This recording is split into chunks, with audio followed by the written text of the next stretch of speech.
Welcome to Speak of the Devils, the premier podcast for Sun Devil football. I'm Brad Denny with 3TV. And I'm Joe Healey with DevilsDigest.com. Joe, Sun Devil football starts this month. Camp opens up. It's almost here. The long nightmare of the offseason is almost over. Yeah, we are inching our way to Sun Devil football, to fall camp. We've got a lot of other news. Of course, we just want to say, Brad, welcome back. We just want to say on behalf of everybody that supports Sun Devil Nation, anyone who follows Arizona State athletics, myself included, just want to wish the absolute best for you and for your family during a very difficult time. So just want to let you know that here for you. We love you, man. And, we just want to honor your father's memory and use this show as a great opportunity for a distraction. And just think all the best of you and your family, and just want all the best for that and all the comfort at this time for you guys. Really, really appreciate that. Yeah, he loved his Sun Devils. He was a Nebraska native, so he loved his Huskers. But when they played in '96, he was there, was pulling for ASU ahead of them, and so he was. Thankfully, he got to see one last good run by the Devils, and hopefully this season will give him a good one in the memory. You mentioned, Joe, a lot going on. And with fall camp coming up, of course, one of the key moments of fall camp is, of course, the trip up the hill to Camp Tonizona. ASU has officially unveiled the dates. The team will be up there on starting on August 6th with the big scrimmage Saturday, August 9th.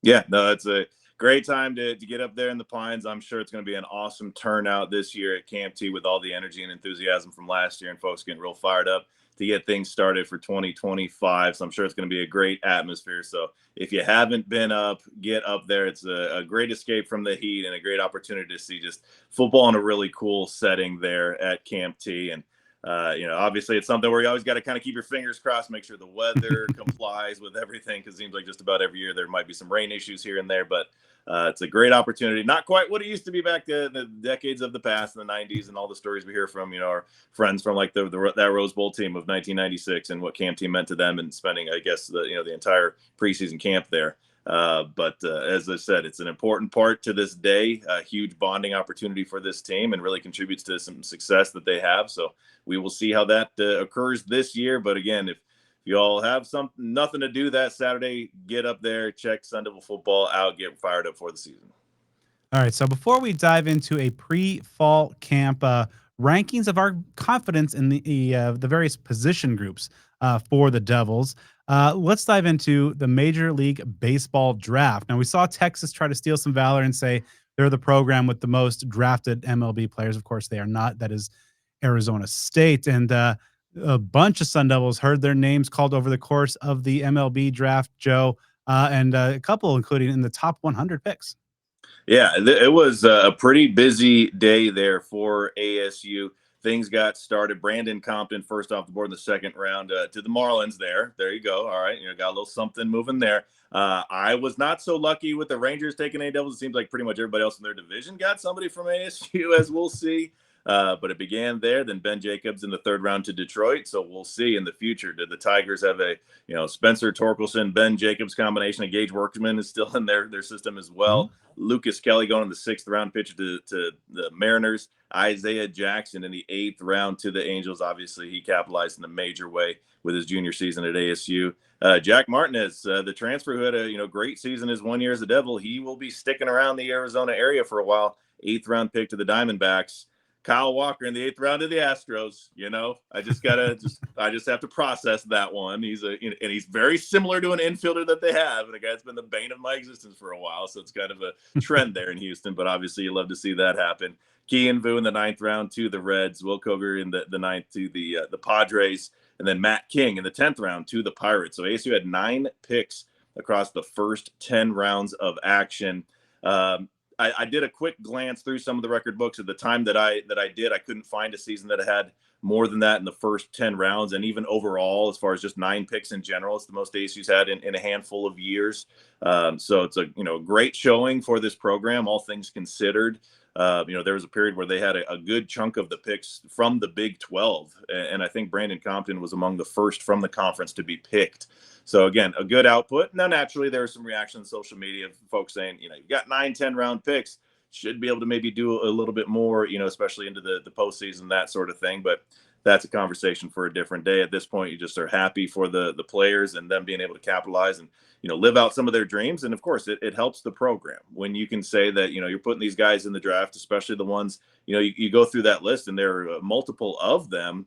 The Matt Kings, the Kyle Walkers, the Martinez of the world that were 1-year Devils, came here, played for just one season, and they did what they did for their draft stock. So that's something that Willie Bloomquist and this staff and this program can sell. But all in all, a good day for the Devils. Now, obviously, there were a handful of players that weren't picked, and among that list yet again, which is just dumbfounding to me, and I'm sure for both of us because we're big fans of this player, is Jacob Tobias. I just don't know what in the world it is that these pro teams don't see in him or see about him that they want to stay away from. I can't understand it. He's a great player, great human being. He can hit the ball for sure. I know the draft is not nearly as lengthy as it used to be, years and decades ago when you're getting guys that or college football players who haven't played baseball since junior high and you're just taking waivers on them. But still don't understand how Toby didn't get picked. But all in all, good day for the Devils. Yeah, and my Marlins definitely need all the hitting help they can get. So I was really enthused that Brandon Compton is heading to the 305. So it should be nice. And yeah, like Jacobs going. So those two guys that were really looked at as being kind of the crown jewels of ASU's draft eligible class, going into the top 100 picks, and MLBU is alive and well in Tempe. Now, of course, there is the valid point. You'd like to see this continued or kind of results or after rather a successful season, perhaps. But seeing this, this draft success might entice more people, and to come to ASU, get developed in Tempe, and make their way to the draft. But all in all, I think a successful haul. And you mentioned, unfortunately, Jacob Tobias. Hopefully he lands somewhere in pro ball. He's a guy that definitely deserves a chance. But some other guys, there are, I believe, a couple incoming ASU signees or commits rather that had their names selected later on in the draft. New Contradas went undrafted, so it'll be interesting to see if he's able to come back to school as well. But it's going to be interesting because this is a lot of very talented ball players that wish them well and are heading to pro ball. Yeah, and some of these guys that ASU's put out lately, I mean, they have been making a beeline to the bigs. You think about Luke Keeschel, did not spend much time in the minor leagues before he got called up, with the Twins, and even going back to the likes of obviously Spencer Torkelson, Alec Williams, Alec Marsh. I know these players didn't play under Willie Bloomquist, but just, as far as what this program has put together just in the last 5 years, since that 2020 draft, where ASU led, all colleges in that condensed draft as far as the amount of picks that were selected. So, ASU is obviously historically to high degrees and in record-setting degrees putting players in the major leagues, and that is, still happening to this day. All right, so let's switch gears to the football field. Of course, fall camp is just a couple weeks away as we record this, and so this we did this episode last year. We're kind of before camp. We took stock, after the spring portal window, what we saw through spring practices, and had a good feel of kind of the makeup heading into camp of each position group, and kind of ranked them based on our relative confidence. We should say again, this is not like a list of talent. Which groups are the most talented over others, or that just at this point pre-camp, which groups we have the most confidence in. A couple of designations. We have split the offensive line from into offensive tackle and the interior offensive line. Kicker, punter are each their own position. But I think overall, Joe, our confidence level collectively now doing this episode is a lot different than about a year ago at this time. Yeah, because it's funny because we've been doing this sort of thing for a few years, but not forever. And so it feels like the times that we've done this in the past, the confidence has been so limited that it was just like, there are some areas where like, it's just flat out bad, and some that are like, okay. And some that might be good. Like that's kind of the mentality of the past of like, these are the issues that are just really, really big. Now I was doing it, and man, I have like my notes that I have scribbled here, a lot of ones that I've changed around and shifted around because I'm like, oh, I feel pretty good about some different pecking order, because there really aren't too many that you feel bad about, and it's such a dramatic shift from recent years. I mean, there really aren't any true liabilities. There are obviously areas where there might be some wavering confidence because we need to see things develop, but not too many where we're just going to say like they're just flat out bad. So it'll be interesting. It's going to be interesting to see kind of where you and I have them, because there are a lot of just the selections I made where I'm like, they could go 50-50 in a few different directions. So curious to see how it sorts out. Yeah, I think the line where it starts, and we're going to go in reverse order, but the line of where, like, I just from this point on, I feel really good no matter what, and it's just about varying levels of that. is pretty almost all inclusive. And we should say Joe and I have not shared of our lists, so this is going to be kind of in real time discovering. Let's start things off in reverse order with the 13 position groups. Joe, what position group is pulling up the rear? So I'm expecting some special teams improvement this year, but my number one concern, at least on these position groups so far, is going to be punter. Canyon Floyd had a solid, decent season as a freshman last year, and you're really hoping and expecting that there's growth from year 1 to 2. They called in some reinforcements from Australia to bolster the position group. So that's one. Again, some of this is a process of elimination of ones that you just feel real good about. So the one that really just settles into me is that area, because there's very little that's proven. That the guy that you have is pretty good, but as far as someone that's going to put you to a much better level than what you've had in recent years, you got to wait to see that happen. All right, we're 1 for 1 because my number 13 is also punter, and yeah, I think Floyd was, for a true freshman, was fine. He had some good kicks. I had some moments where you wish he had more of that Michael Turk, field flip ability factor going. But again, young guy, you're not going to throw too much at him right off the bat. I mean, heck of a job on the fake punts in some big moments as well. Yeah. But you mentioned, the Matt McKenzie coming in from Australia, more of a rugby style, which I believe is something that Floyd also has been tinkering with as well. So special teams coordinator Charlie Regals obviously wanted to put some. This is obviously a program in general that doesn't necessarily hand jobs to guys. They have to go out there and earn it. So it'll be I think it'll be in one of those under the radar type of fall camp battles for a roster that really doesn't have a ton of them. But this is, punter, and being able to flip the field, especially with a veteran quality defense like ASU has, that it could be a huge weapon if one of those two guys emerges as a top tier guy. So let's move on now to number 12. Yeah. So for this one, it's kind of interesting because this includes a very good player, all conference caliber player, but the unit as a whole, I guess you could say, is something that has some questions. That's the interior offensive line. So obviously they bring back Ben Coleman, who's moving to center. You lose Leif Fatanu, who, as you all know, Brad and I think very, very highly of. We included him on our all-quarter century team for what he did for these last 2 years for Arizona State at center. So obviously a lot of eyes are going to maybe on offense, other than like the running back position. I would say a lot of the most educated eyes are going to be how Ben Coleman adjusts to the center position. And then outside of him, you bring Kyle Scott back, who had a solid year, improved quite a bit. On the other guard side, there are a few options there. Do you bring Sean Na'a back into the starting lineup after a year off? You've got, some transfers, both from the D1 and JUCO levels. So that shifting around from guard to center for Ben Coleman and having to fill that spot, and just the leadership that Leif Fatanu brought last year. Again, even though it's a second group that I'm listing here, I'm not necessarily saying there's some sort of liability, but ASU just has a strong team coming back. So this is an area where I say, okay, there's a question mark because we just don't know what we have in that move from guard to center to Ben Coleman, and obviously having to replace a key starter in Fatanu.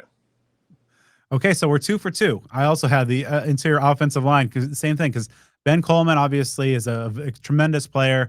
However, there were some snapping issues that were apparent throughout the course of spring practice. Now, that's something that you figure a guy with his talent, his football IQ, and just the more reps and that he gets with quarterback Sam Levitt, that should iron itself out. Left guard, of course, you mentioned Sean Na'a, Jameto Obibo, the Texas State transfer, in that mix as well. I think, there was also some very talented guys that were bringing in, the Helton brothers from Iowa State that could factor in terms of their versatility to play spots along the interior. I really like what Kyle Scott brings at right guard, probably the most improved player from 2023 to 2024 in terms of what he was able to do by season's end. But again, kind of we're at that point where, last year, we were certainly at this level of the list. We were like, oh, but right now I feel pretty good because you bring back some, multiple guys that were full-time starters a year ago. You add some other people very talented in their own resume and some younger guys that could potentially step up and develop. So I think, while it is number 12 out of 13, it's still a group that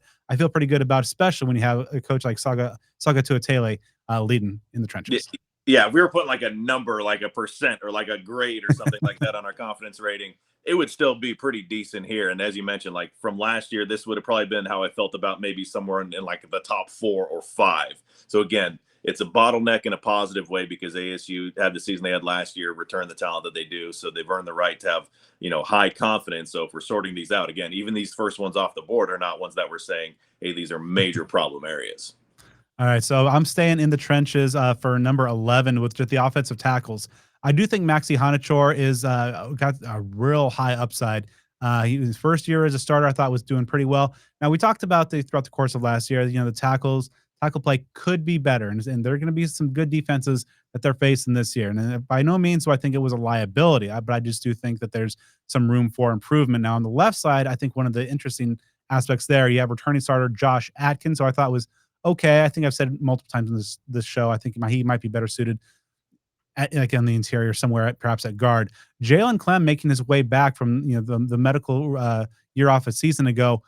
I thought by the end of spring practice, once he had got to his legs under him again, looked pretty good. And also some good depth there. Champ Westbrooks, I think, is a future star along that line, perhaps. So I think that's some young quality depth as well. A guy who can play both sides, but I would still like to see a little bit of development from both tackle spots, especially perhaps, to see how that battle at the left side shakes out.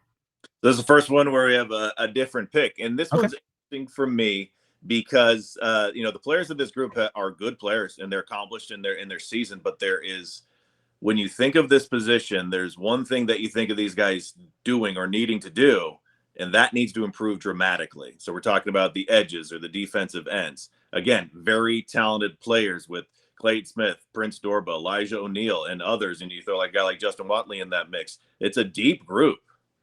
They just were not that good at getting to the quarterback last year. So you really got to increase those numbers. We have talked about this time and time and time again. So that's why it's kind of a unique pick here. Again, like I'm highly confident in those guys' ability to play the game of football, to be very capable defenders.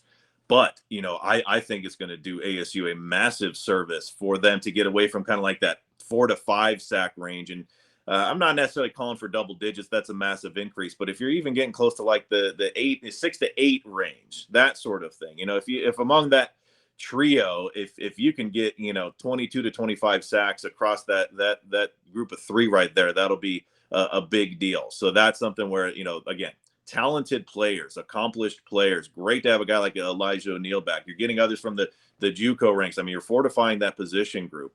Really want to see them increase the level of sacks from that group, though. All right, so that kind of leads it perfectly into my number 10 pick, defensive end. You mentioned there's just so much returning talent, guys who are now entering their third year in the program, like Clayton Smith, Prince Dorba, Elijah O'Neal, Justin Watley. I thought was very disruptive, and he has that ability to play inside and out. Roman Petrie jumped off the page to me, and watching spring practices as the one-time Purdue transfer. I think he could be a guy that could factor in that rotation. Josh Shanklin, you mentioned the JUCO addition there. Could be interesting as well. Some young guys that maybe are on the outside looking in this year, but are future stars, perhaps, and like an Albert Smith the third, Slesi Manu as well. But yeah, just they got to have more to their talent level. We've seen it. We saw that 2023 Dorba in his first 6 games, 6 sacks, but has not been able to kind of find that groove. I don't know. Yeah, that they need like one guy to be a 10, 11, 12 sack guy. But if you have a bunch of guys that are in that half dozen to 8 range, which I think certainly some of these guys are capable, and now they're entering years 2 and 3 in this scheme, they should have that comfort level. So just got to see these guys really kind of step up, because I think the world of their potential, but just ultimately comes down to production. So next up for me, it's a minor miracle these days that this is not the highest concern position group, because I'm sure in recent years, especially this probably would have been the easy one to have the alarms blazing as far as being concerned. That's, of course, place kicker. ASU made the addition it did with Jesus Gomez coming over from Eastern Michigan, and he's got the credentials, he's got the leg, and the expectation is there for him to be a upper tier kicker, not just even a serviceable one. And I know that feels a little greedy for Sun Devil fans because place kicker has just been such a problem area for a while. But this is someone that, isn't just expected to be like accurate from within 40 and kind of staying in his lane there. This is somebody that can hit in the mid 50s, and he has done so on multiple occasions. So they're probably going to be some lofty expectations. But I also know how Sun Devil fans are, and if he happens to go out and miss his first few kicks or get off to a cold streak, that can be troublesome as well. So since he's new to the program and it's been such an iffy area, that's one that I'm still putting kind of in this bottom third of the lists. But again, the confidence in this position group of place kicker is quite a bit higher. Again, if we were to put like a number on it or something like that, quite a bit higher than it was last year. That would have been a very low number, I'm sure. All right, so moving on to, I believe, number 9. I'm going with wide receiver. Now, it might be a little weird to say just because it has arguably an All-American caliber guy leading that list. It's just how the things shake out after Jordan Tyson. I do like what I saw during spring practice. Jalen Moss brings kind of a FBS level resume of over 100 career catches. He should be the guy starting in slot. I have confidence in him. I thought Jaron Hamilton, the Alabama transfer, looked terrific the last couple weeks. The chemistry, especially on the deep ball with Sam Levitt, really developed. Malik McClain, I thought, took some strides forward. So I think that is a veteran group there, guys who have been at big time programs. I think I'm pretty comfortable with that top 4. I'd love to see which guys after them in the fall are able to kind of really break through. Noble Johnson, the Clemson transfer, he had some moments in spring and also some moments where he kind of looked like a younger player at a new destination, trying to just figure out, get his feet acclimated and get comfortable within the offense. Zechariah Sample, the speedster, I really like what he does, but ultimately he's got to catch the attention of the coaching staff enough. Derek Eusebio had some moments, and especially in practice, had of course the big touchdown in the Territorial Cup. A couple of true freshmen, Harry Hassman and Corey Butler. Really, impressed in spring. Was ultimately we're kind of running with the non-scout team group, as it were, towards the end of spring. So maybe they're able to make a run in fall camp and get some playing time. But right now, obviously, you have one of the best in America leading the group, but in a offense where you're going to be playing 3-4 wide a lot. Love to see the depth develop more. And so this is where I'm going with offensive tackle. That pairing that started last year, it was a decent, solid group, not the ones that were receiving the high accolades, but not ones that were out there, being a liability and a turnstile and getting Sam Levitt, pushed in the ground routinely. And as you mentioned, they're improving the depth there with, Clem being available, with Westbrook's growing in his role. So there's some competition, some depth there. You lose a guy like Emmett Boley, who was, a really solid, kind of Swiss Army knife type of lineman that was valuable for ASU the last couple seasons. But, here at the O tackle, I think it's something that, again, there's some solid players there. But there is, some need for improvement. So they're kind of in the middle range. So I guess for summing up the bottom 5 picks for me, starting with punter, then interior offensive line, defensive end, the edges, place kicker, and then offensive tackles. Kind of how I'm getting this list started. All right. So my next pick, number 8, one that you mentioned already, Jesus Gomez. And this is more just got to see it done in the maroon and gold on Saturdays. In spring, there was a couple times where he looked like he was just getting comfortable, but man, he really found a groove, and he has the distance, folks. He can hit from 55 plus. It's something that obviously impacted ASU at times last season, and of course, he has some pretty good honors on his resume, all MAC selection a few times during his career. And obviously, that's probably playing in the MAC. You're kicking in some less than ideal conditions, and now he's playing at a little bit of elevation. That should help his game. Simply a matter of just wanting to see him build upon a promising spring and reach that level. Because if he can be an all Big 12 caliber, honorable mentions, and have to necessarily set the world on fire and be a Groza guy, but that would add a huge third element to that Sun Devil team that famously was a little shaky a year ago. So for this spot, this is one that I'm prepared to be wrong about, and it feels weird to not have this group be like in the top few, and that's going to be running back. And a lot of that is just because it's what we haven't seen here. Kyson Brown seems completely ready to step into a much greater role, and I have a lot of confidence in him to do that. Just need to see that. Kanye Udo, coming over from Army after a 1,000+ yard season. Getting him acclimated to things. Raleek Brown, people are very, very high on him, and there are others as well. So it's weird to kind of almost even arbitrarily, which is kind of what it is, slap this position group kind of in the middle of the list, because it's you have confidence in, of course, the coaching staff. Sean Iguana, we both think the world of, especially in his role. I mean, he's been able to churn out these incredible running backs every single year without fail. So you figure, by virtue of all the pieces that are to be combined, that it's going to be a highly positive outcome.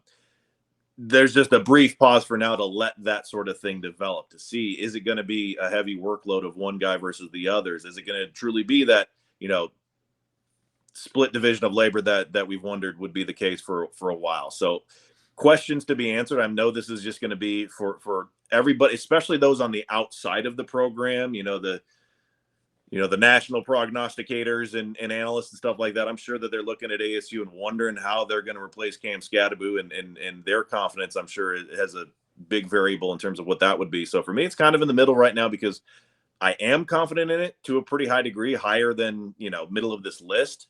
But I'm just tempering that enthusiasm because we've got to see that. We haven't seen any of these guys in a running back one role at Arizona State quite yet. Yeah, we're definitely at the part of the list where, like, a year ago, what the group I'm about to talk about would have been 2, 3, because like this just really speaks to the depth and improved depth, the quality, the returning talents, and of course Kenny Dillingham talking about the game's all about retention now. And this my number 7 group, defensive tackle. CJ Fight is, I think, burgeoning star. He's a guy that's going to be known throughout the conference, coming off of emergence last year, but I think he takes the next step. Jacob Kangaika is an absolute beast. Zach Swanson in that mix as well. I love that top 3 in the middle of the Sun Devil defensive line. Then you had a guy with a former 4-star in Mykel Gardner. I think he's going to add something special in the list. You have some crafty veterans, Anthony Cooper, Blazin Lona Wong, Justin Watley. All those guys have the ability to slide in and play different positions and provide quality depth. But I really love that top of the group.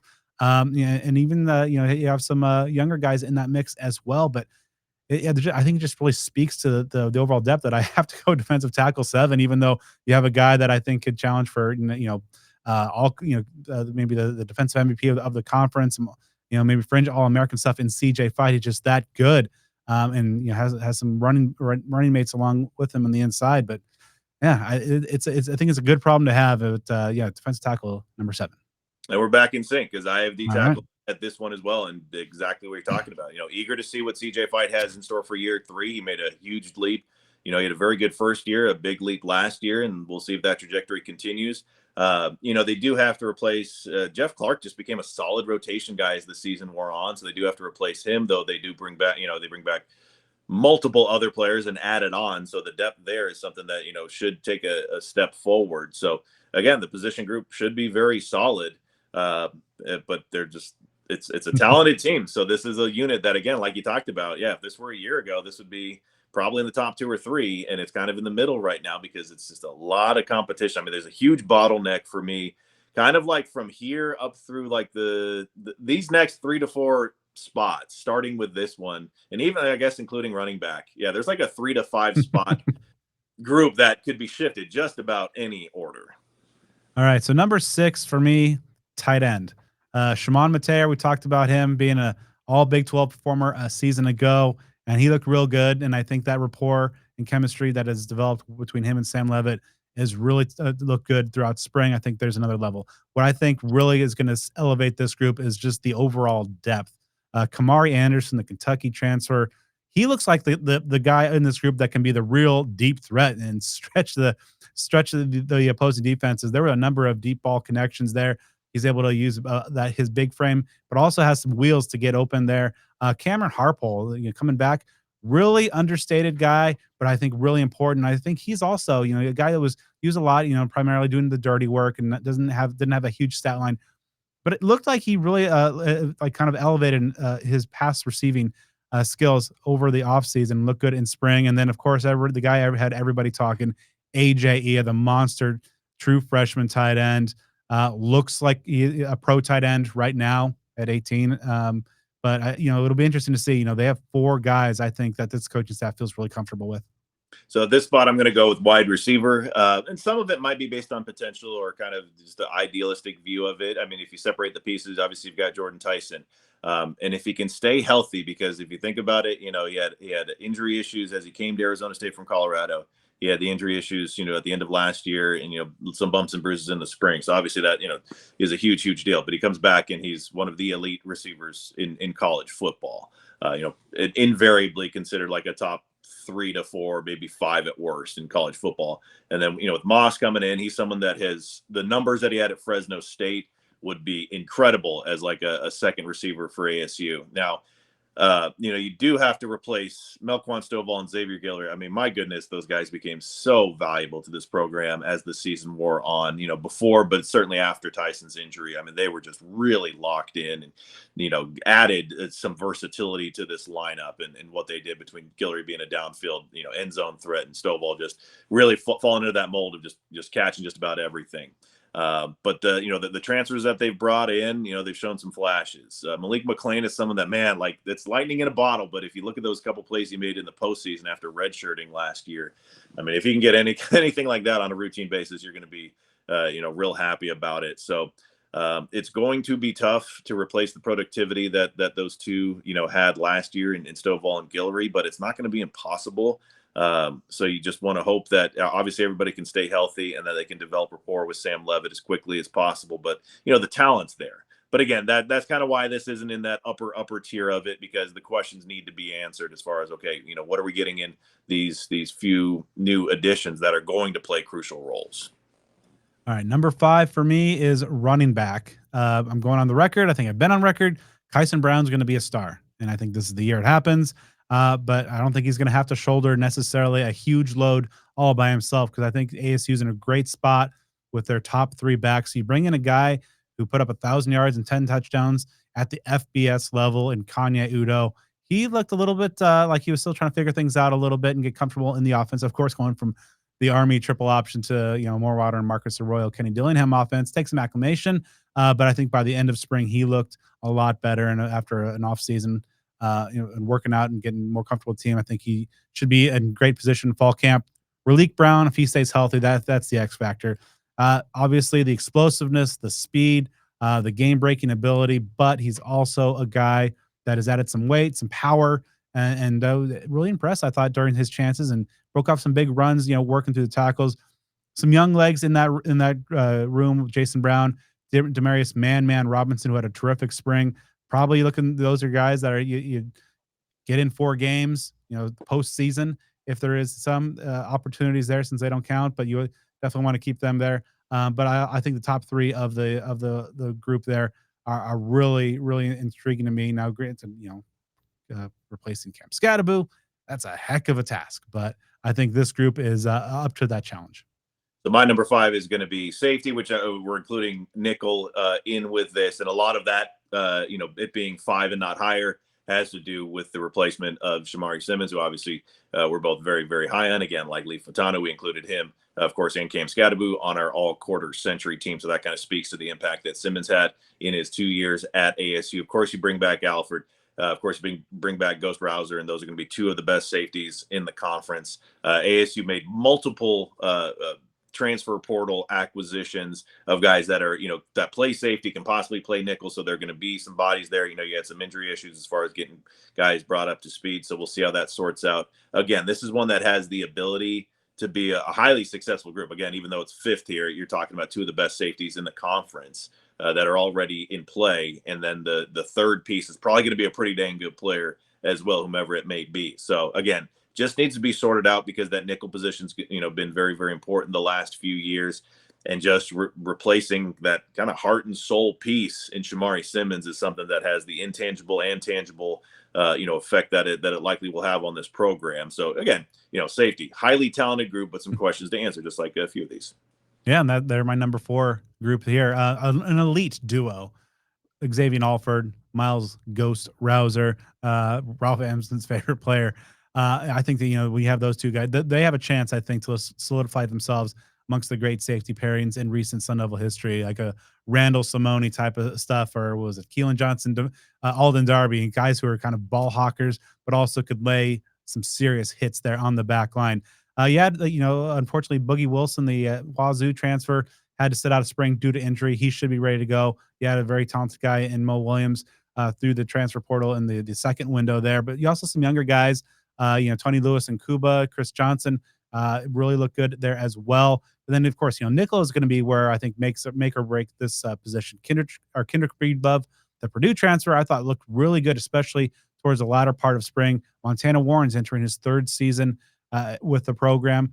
Really should feel comfortable with the defense. One of the most respected guys in that locker room as well. So I think it's going to be a heck of a battle, if not the battle for fall camp to see pan out on the defensive side. But some very talented guys there. But I think when you have a chance here to have one of the best starting safety tandems in the entire country. And number 4 for me is linebacker. Obviously, they have pretty significant departure with Caleb McCullough. Someone that at this time last year we probably would not have been talking about as a year from now. This is going to be a very, very noticeable loss.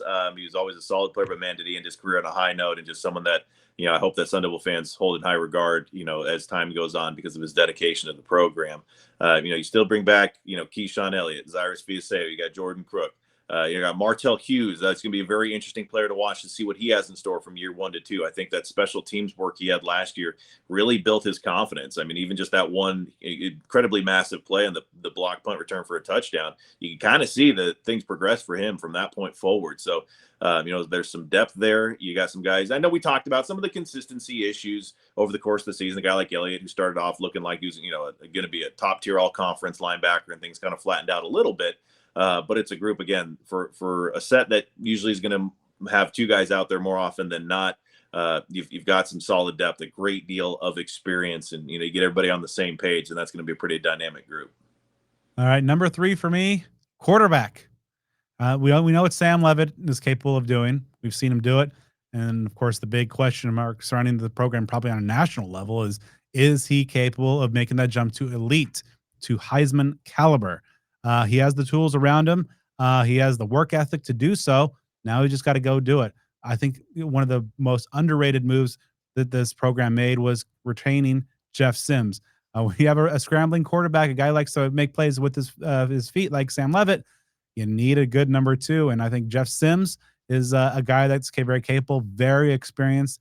He got, of course, the 1 start on the road against Cincinnati. Not the reason ASU lost that game. A guy who has some ability of his own as a dual threat.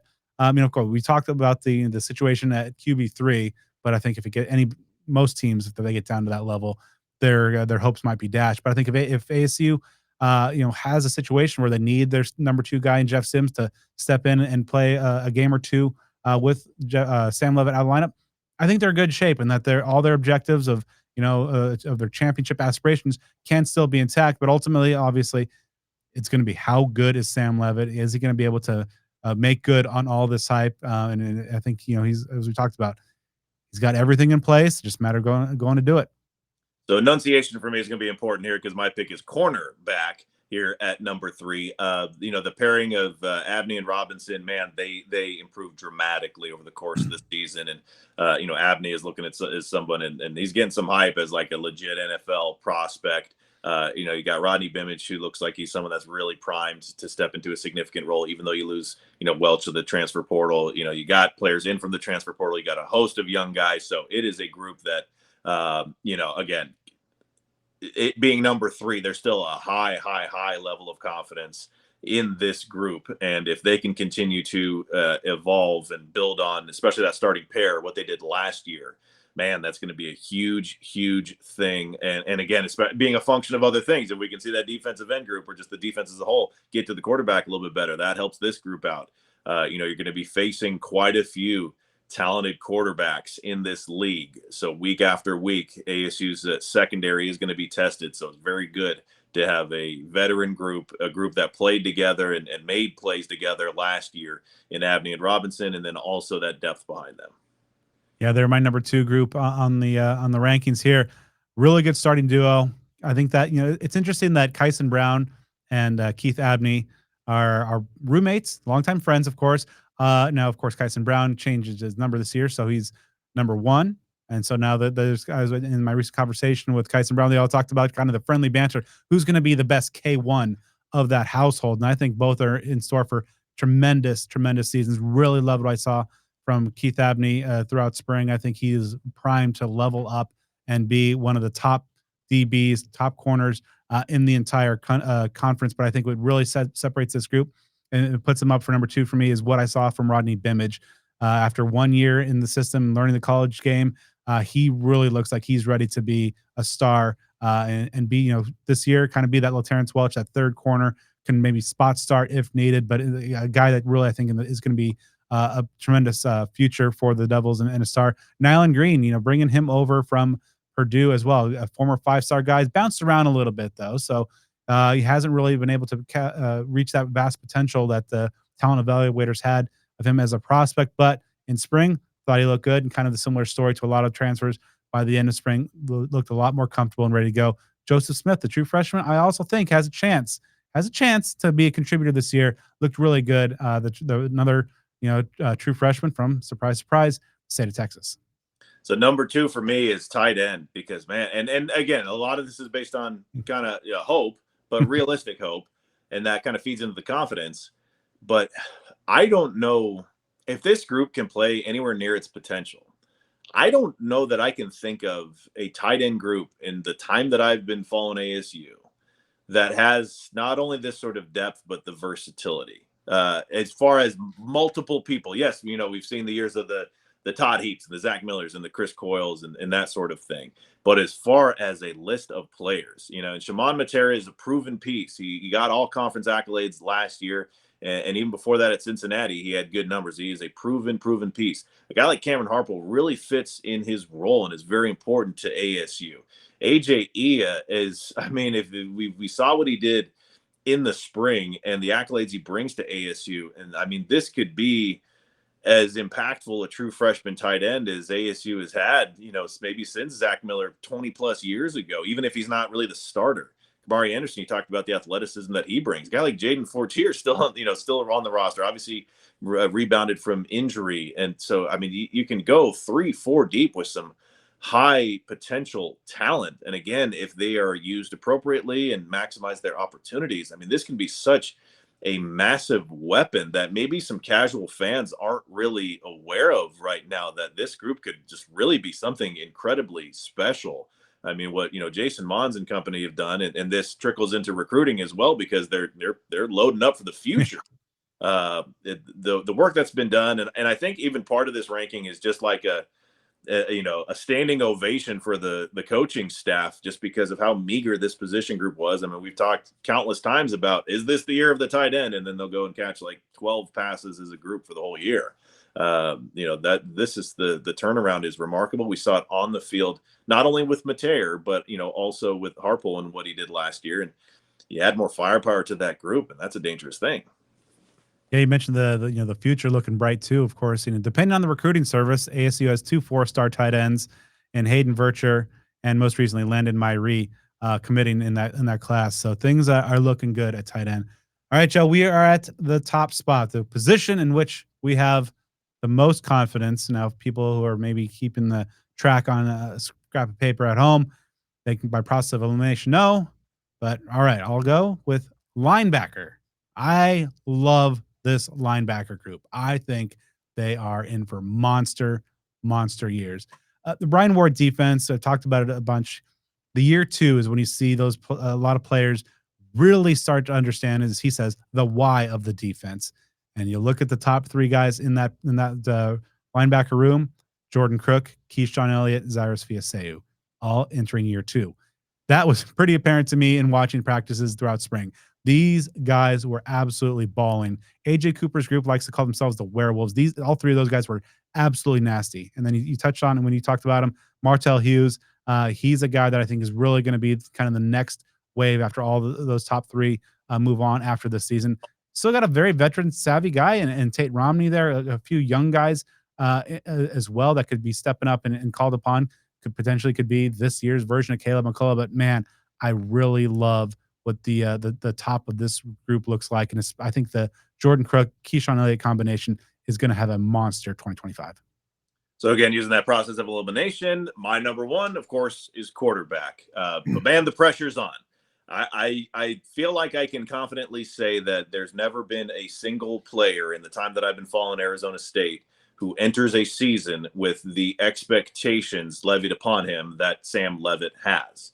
Not Terrell Suggs, not Jake Plummer, not Jalen Strong or N'Keal Harry or anybody like that. Now, obviously, just social media just separates things from the 90s and early 2000s to the present day, because you just didn't have that avenue for hype to build and to be discussed, ad nauseum throughout the preseason. But the Heisman expectations that he places on himself as well. He is not someone who will mince words about things. He believes in himself, but you know what? You need that. You want that in the leader of your team and of your offense, and Sam Levitt. So it's going to be really interesting to see what he has in store for this season, because again, a lot of folks inside and outside the program on national levels are expecting him to be a caliber of player that is sitting at a very important ceremony at the end of the season there. Now, to get there, he's obviously going to have to continue to grow and to know that he's a known commodity now. There's a lot of film out on him. Obviously, he improved dramatically over the course of the season last year, going from a guy that was kind of making plays when he could and really relying on Cam Scadaboo to being able to make plays in his own right, being a highly efficient quarterback, also taking some risks, but calculated risks.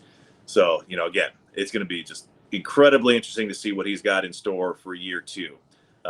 Now then, with these confidence rankings, depth is a factor, but we're not necessarily factoring or at least relying heavily upon the entire group, just kind of more the key players, the starters. So I'm not necessarily worried too much again about like that third quarterback situation, as you mentioned earlier. If any team on the planet is getting down to their third quarterback, then you're probably in a tough position to begin with. But that second quarterback, that piece with Jeff Sims, that's a very big deal. Not something to be taken lightly as far as how important it was for ASU to keep him around, because there are a lot of schools.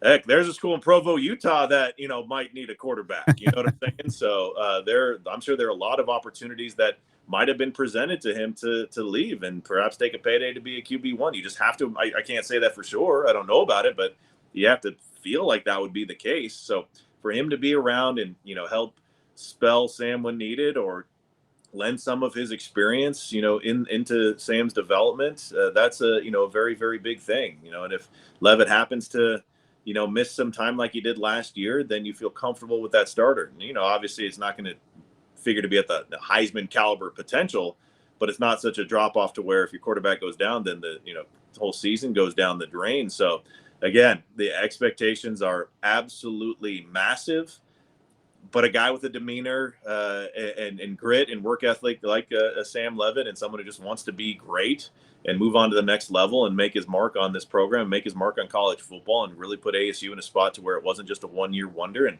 create his own legacy, kind of like Cam Scadaboo did last year, to where he's never going to be forgotten based on what he did for one season. If Sam Levitt, kind of repeats that performance that he had last year, this year, then he's going to be, in that Mount Rushmore conversation. So it's a high risk, high reward type of deal in my eyes, to where I have a tremendous amount of confidence in them, and especially in Levitt, but there's going to be a lot of pressure on them to compete. The vibe of this episode was so much different than our version last year. And again, as you mentioned, it just really kind of speaks volumes to the program, the coaching staff, the retention. So many of these guys could have gone to the NFL draft, taken big lucrative NIL deals elsewhere, but they really decided to come back.